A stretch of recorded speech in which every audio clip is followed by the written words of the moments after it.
না, এই দোকানটার বয়স হয়ে গেল 107 বছর। আর আজকে তোমাদেরকে একটা নতুন দোকানের খোঁজ দেবো। এই দোকানটা হচ্ছে বিধান সরণিতে অতি প্রসিদ্ধ দোকান এবং এই দোকানটা ইতিহাসের সাথেও যুক্ত। চলো দেখিনি এই দোকানে কি কি আইটেম বিক্রি হচ্ছে। Let's go. বাবুলালস হচ্ছে মোমোর জন্য ফেমাস। তার সামনেই 500 মিটারের মধ্যে বাবুলালের দোকান। আমরা সেখান থেকে ট্রাই করব আজকে ভেটকি মোমো।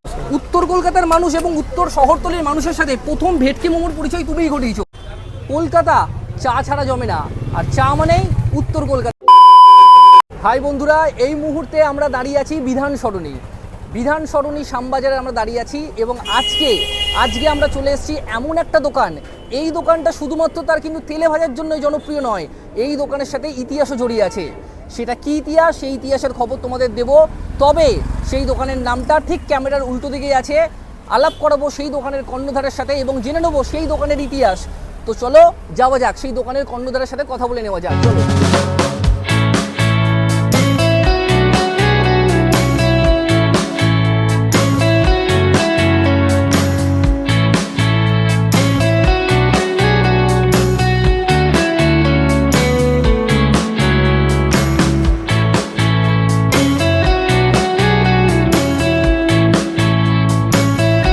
কথা বলে নেবো এই দোকানের কর্ণধার এবং জেনে নেবো আমাদের এই অতি প্রসিদ্ধ দোকানের ইতিহাস সম্পর্কে। কথা বলে নিই কেষ্টবাবুর সাথে। নমস্কার দাদা। নমস্কার। হ্যাঁ দাদা, আজকে যে আপনাদের দোকানের এত প্রসিদ্ধি, চারিদিকে সারা কলকাতা কেন সারা বেঙ্গল জুড়ে এই প্রসিদ্ধি, এইটা একদিনে হয়নি। না, এই দোকানটার বয়স হয়ে গেল 107 বছর। 1918 সালে আমার দাদু খেদু সাউ এটা তৈরি করেছিলেন। তারপর আমার বাবা লক্ষ্মীনারায়ণ সাউ, তারপর আমি, তারপর আমার ছেলে, মানে এটা 5 জেনারেশন চলছে। এই দোকানটা 1918 সালে স্থাপিত করেছিলেন খেদু সাউ, আমার দাদু। তখন এই দোকানটা স্বাধীনতা সংগ্রামীদের ইনফরমেশন সেন্টার ছিল, খবরাখবরি আদান প্রদান হতো। স্বাধীনতা সংগ্রামীদের কোনো মিটিং হলে, গুপ্ত মিটিং, সেই সময় ওপেন মিটিং হতো না, কারোর বাড়িতে গুপ্ত মিটিং হলে আমার দাদু বরাত পেতেন তেলে ভাজা মুড়ি আর চা। তখন ওই মিটিংয়ে খবরের কাগজ বিছিয়ে ওর মধ্যে মুড়ি ঢেলে তেলে ভাজা সাজিয়ে মাটির ভাঁড়ে চা দিয়ে সবাই মিটিং করতেন আর তেলে ভাজা খেতেন। এই দোকান তখন এরকমই কাজ ছিল। এরকমভাবে আমার দাদু অনেক স্বাধীনতা সংগ্রামীকে তেলে ভাজা খাইয়েছে। উনি একবার সুভাষবাবুকেও তেলে ভাজা খাইয়েছেন। সুভাষবাবু যখন স্কটিশ চার্চ কলেজে পড়তেন তখন এই দোকানেও এসছেন। এরমভাবে ওনার প্রতি আমার দাদু এত হয়ে গেল, ওনাকে ভগবানের মতন মানতেন। ওনার জন্মদিন পালন করলেন 1942 সাল, তখন ব্রিটিশ সময়। তখন এই দোকানে তেলে ভাজা দেওয়া হতো না, তেলে ভাজা ভেজে প্যাকেট করে পাড়ার প্রতিবেশী বন্ধু বান্ধবকে খাওয়াতেন আর বলতেন আজ সুভাষবাবুর জন্মদিন, তেলে ভাজা।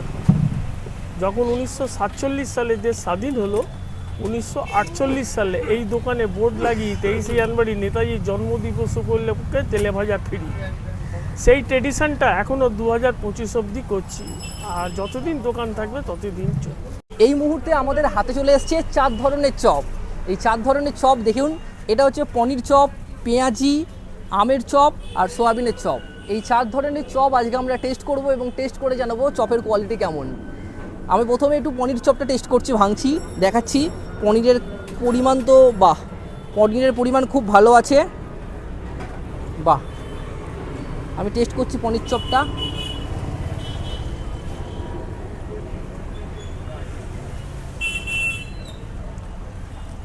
খুবই ভালো পনির চপটা, পনিরের পরিমাণও ঠিকঠাক। পনির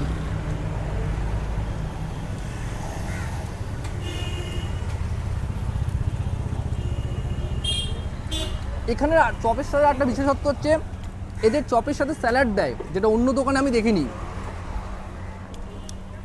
শসা, পেঁয়াজ এবং তার সাথে বিট কুচি। নেক্সট হচ্ছে পেঁয়াজি। এদের পেঁয়াজিটা অতি ফেমাস, এই পেঁয়াজিটাও আমরা টেস্ট করবো আজকে।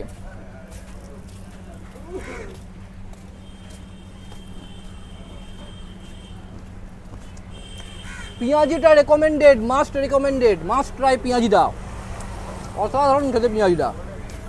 আজও আপনারা প্রতি বছর নেতাজি সুভাষচন্দ্র বসুর জন্মদিন উপলক্ষে আপনারা তেলে ভাজা এখানে খাওয়ান, বাহ। খুব ভালো লাগলো দাদা আপনার সাথে কথা বলে, এবং আমরা আজকে আর কোয়ালিটির ব্যাপার হচ্ছে মেন, কোয়ালিটি মেনটেন করা। আমাদের তেল, বেসন, পেঁয়াজ, আলু, মশলাপাতি সব আমাদের 1 নম্বর জিনিস। আমরা কোয়ালিটি জিনিস দিই, আবার বেশি দামও না, মিডিয়াম দামের মধ্যে আমরা দিই। সবসময় মেনটেন করি যে প্রফিট কম করব, কিন্তু খদ্দেরকে সবসময় ভালো জিনিস দেবো। আপনার দোকানে যদি প্রথমবার কেউ আসে তাহলে কোন জিনিসটা আপনি সাজেস্ট করবেন খাওয়ার জন্য? এমনি তো আমাদের পেঁয়াজিটা স্পেশাল হয়, তারপর আমের চপ, পনির চপ, সোয়াবিনের চপ, তারপর নারকেলের চপ, পরপর সব চপ আছে। আমের চপ, নারকেলের chop, paneer chop, soyabean chop, paneer cutlet, vegetable chop, vegetable cutlet, আপনার 16-17 রকম চপ হয়। হ্যাঁ, তা তা এই দাম প্রথম সাজেস্ট করবো আম, সোয়াবিন, পেঁয়াজি।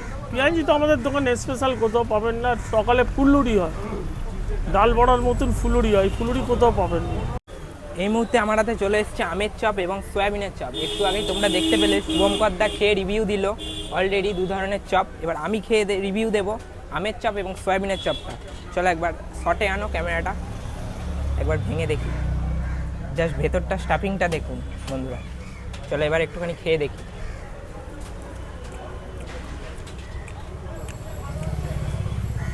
বেশ ভালো, মিষ্টি মিষ্টি, হালকা স্পাইসি, খেতে খুব ভালো লাগছে আমের চপটা। আমের ফ্লেভার ভরপুর আছে এটাতে। তোমরা এখানে আসলে এটা কিন্তু মাস্ট ট্রাই করবে, আমি রেকমেন্ড করলাম আমের চপটা। এখন আমার হাতে রয়েছে দুটো চপ, একটা হচ্ছে আমের চপ আর একটা সয়াবিনের চপ। ভাই তো টেস্ট করেছে, এখন আমি টেস্ট করে বলবো এই আমের চপ আর সয়াবিনের চপ আমার কেমন লাগলো। তো চপটা আমি ভাঙছি, দেখা যাক কি আছে। বাহ, কোটেশনটা একটু মোটা হলেও ভেতরে কিন্তু ভরপুর কিন্তু আলু আম দিয়ে স্ম্যাশ করে একটা পুর বানিয়েছে, এবং এটা আমি এখন ট্রাই করে দেখছি কেমন এটা।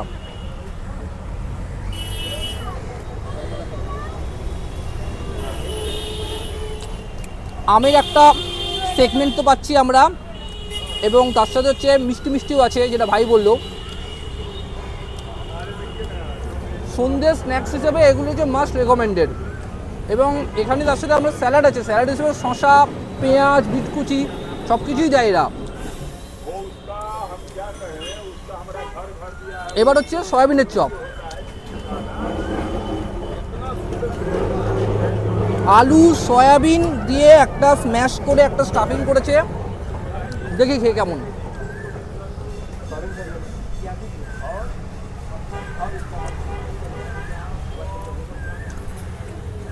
সয়াবিনের চপটা একটু স্পাইসি, এবং মুখে দিলে অ্যারোমাটা একটুখানি ঝাল ঝাল ফিল হচ্ছে। লক্ষ্মীনারায়ণতে আসলে পেঁয়াজি মাস্ট। এবার চলুন দেখি সয়াবিনের চপটা টেস্ট করে আপনাদের দেখায়। এই যে ভাঙছি, ভেতরে স্টাফিংটা জাস্ট দেখুন, ধনেপাতা থেকে শুরু করে বিভিন্ন রকম জিনিস দিয়ে, সয়াবিন তো আছেই। এবার একটু ভেঙে টেস্ট করে দেখি।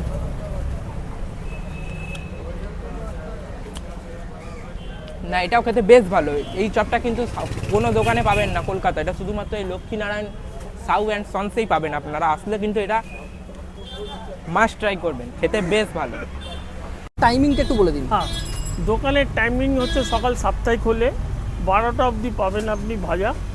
সকালবেলা আলুর চপ, বেগুনি, পেঁয়াজি, ফুলুরি, ধোকা, এই 5টা আইটেম হয়। আর 3:30 থেকে রাত্রির 8টা 8:30 অবধি সব পাবেন, এই যত রকম চপ হয়। তারপর 9:30টায় দোকান বন্ধ, 9:30, 9:10টা বন্ধ হয়। আমাদের কোনো বন্ধ নেই, দশমীতে বন্ধ আর দোলে বন্ধ। লক্ষ্মীনারায়ণের পরে আমরা হাঁটতে হাঁটতে চলে এসেছি উত্তর কলকাতার শ্যামবাজারে। আর উত্তর কলকাতার শ্যামবাজার মানে আর একটা ফেমাস দোকান, যেটা হচ্ছে বাবুলালস। এই বাবুলালস হচ্ছে মোমোর জন্য ফেমাস। তার সামনেই 500 মিটারের মধ্যে বাবুলালের দোকান। আমরা সেখান থেকে ট্রাই করব আজকে ভেটকি মোমো। তা চলুন যাওয়া যাক।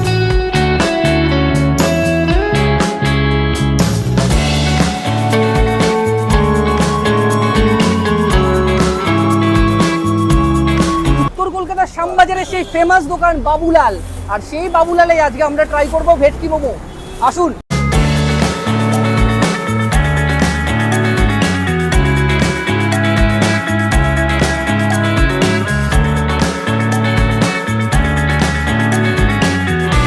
দাদা, ভেটকি মোমো ছাড়া আর কি কি আছে? ভেটকি আছে, চিকেন হবে, চিজ চিকেন হবে, চিংড়ি মাছের হবে। আচ্ছা, প্রাইসগুলো কিরকম আছে? ভেটকি মোমো 4 পিস 60 টাকা। আচ্ছা, আর চিংড়িও একই এখন সেম প্রাইস, 4 পিস 60 টাকা। এই চিংড়িটা কি নতুন হয়েছে? হ্যাঁ। চিংড়িটা নতুন হয়েছে। হ্যাঁ। আর চিজ চিকেন মোমোটা হবে কি? হ্যাঁ, চিজ চিকেন আছে 5 পিস 60 টাকা। 5 পিস 60 টাকা। আর আপনাদের দোকানের টাইমিংটা কি আছে? টাইমিং দুপুরে 2টো থেকে রাত্রি 10টা। রাত্রি 10টা। ঠিক আছে, তাহলে আমাদের 1 প্লেট ভেটকি মোমো দিন। হ্যাঁ দিচ্ছি। উত্তর কলকাতা এবং উত্তর শহরতলির মানুষের সাথে প্রথম যে ভেটকি মোমোর পরিচয় ঘটিয়েছে সেটা হচ্ছে বাবুলাল। এই বাবুলালের মোমোর জার্নিটা কেমন সেটা শুনে নেবো দোকানের কর্ণধার বাবুলালদার থেকে। তা শুনে নিই আমরা বাবুলালদার কথা। বাবুলালদা, নমস্কার দাদা। দাদা, উত্তর কলকাতার মানুষ এবং উত্তর শহরতলির মানুষের সাথে প্রথম ভেটকি মোমোর পরিচয় তুমিই ঘটিয়েছো। আজকে সোশ্যাল মিডিয়া খুললে যখনই আমরা দেখতে পাই ভেটকি মোমো, তা তোমার নামটাই ট্রেন্ডে আসে। তা তোমার এই চিন্তাধারা কোথা থেকে আসলো বা কিভাবে তুমি ভাবলে? আমাদের ভেটকি বলতে কি, যখন মানে লকডাউনের আগে সেই সময় মানে চিকেন ফিকেন নিয়ে অনেক তখন প্রবলেম হচ্ছিলো, তখন আর আমরা কী করলাম, তখন কাস্টমাররা এসে মটন খুঁজতো না, মটনের মোমো অতটা সম্ভব হয় না, চট করেই সেদ্ধ হয় না। এখন আরও অনেক লোক আসছে, বাঙালি পাড়া তো, মাছের মোমো বানাও। কাস্টমাররাই আইডিয়া দিয়েছে, ওরাই বলতো মাছের বানাও। তারপরে চিন্তাধারা হলো মাছের কি বানাবো, ভেটকি মাছেরই বানাই। একবার ট্রাই করলাম, নিজেরা খেয়ে দেখলাম, ভালো লাগলো। তারপর আবার বানাতে আস্তে আস্তে অল্প অল্প করে প্রথমে বানাতাম, ভাবিনি পরে মানে ওরা এত পছন্দ করবে যে তারপরে মানে এটা চেন ওয়াইজ হয়েছে। একজন খেয়েছে, ধার লেগেছে, ও তাকে বলেছে, ওইভাবে আস্তে আস্তে এইভাবে বেড়েছে। কাস্টমারই বলতো যে কিছু অন্য কিছু বানাবো, আমরা নতুন নতুন চেষ্টা করি, এটা বানাই, ওটা বানাই, সেটা বানাই। তার মধ্যে ভেটকিটা আমাদের মানে কি বলবো কাজে লেগে গেছে, হিট হয়ে গেছে। আগামী দিনে কি আরো অন্য কিছু পরিকল্পনা আছে? ওই চিংড়িটা এবার ওই সেম, এখন আমরা চিংড়িতে ট্রাই করছি।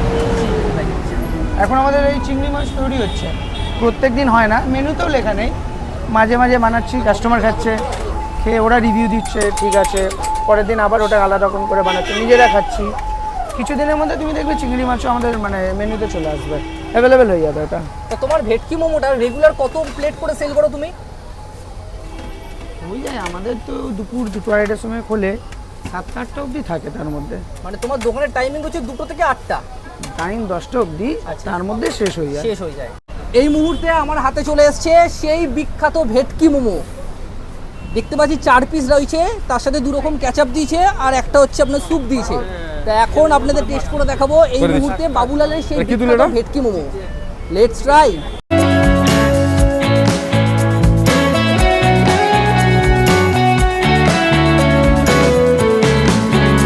মাছের অ্যারোমা পাচ্ছি, মাছও পাচ্ছি। দাদার পর এই মুহূর্তে চলে এলো আমার হাতে সেই উত্তর কলকাতার বাবুলালের স্পেশাল মোমো। এবার খেয়ে তোমাদেরকে একটু বলি কেমন খেতে। মোমোটা এবার ভাঙছি হালকা, ভেতরে স্টাফিংটা দেখুন ভরপুর। এবার একটু সসে ডিপ করে খেয়ে দিচ্ছি।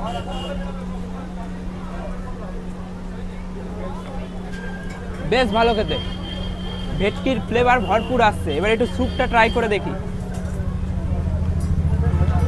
স্যুপটাও দুর্দান্ত লাগছে, একদম সমস্ত কিছু ভেজিস দিয়ে তৈরি করা হয়েছে স্যুপটা,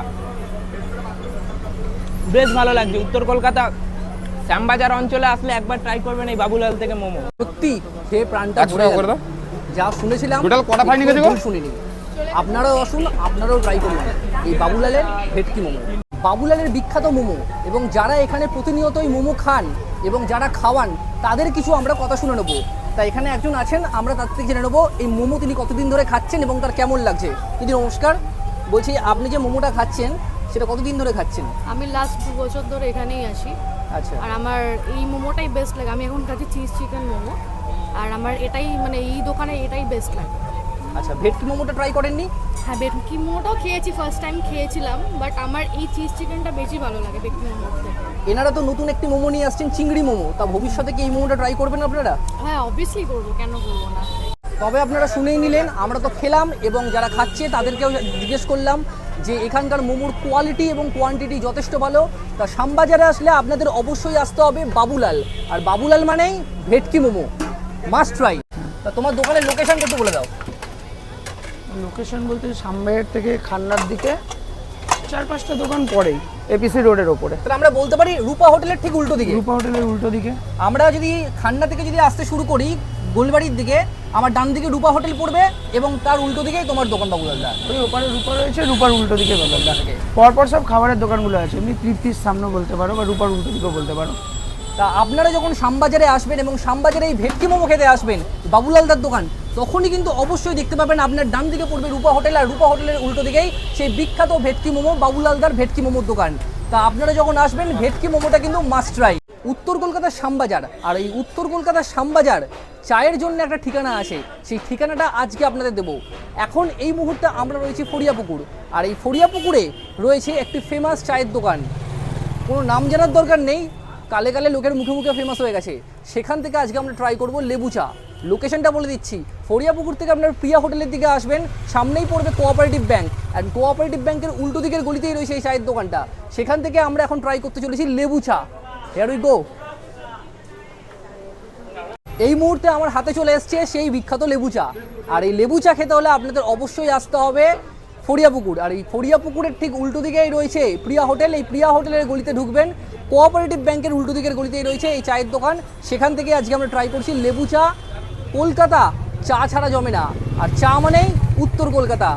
চায়ের সাথে আড্ডাও চাই এই উত্তর কলকাতায়। ভিডিওটা যদি আপনাদের কাছে ইনফরমেটিভ বলে মনে হয় তাহলে আমাদের চ্যানেলটা লাইক, শেয়ার এবং অবশ্যই একটা সাবস্ক্রাইব করে বেল আইকনটা ক্লিক করবেন, কারণ আপনাদের অনুপ্রেরণায় আমাদের আগামী দিনে কাজ করতে অনেক সহযোগিতা বাড়বে। ধন্যবাদ।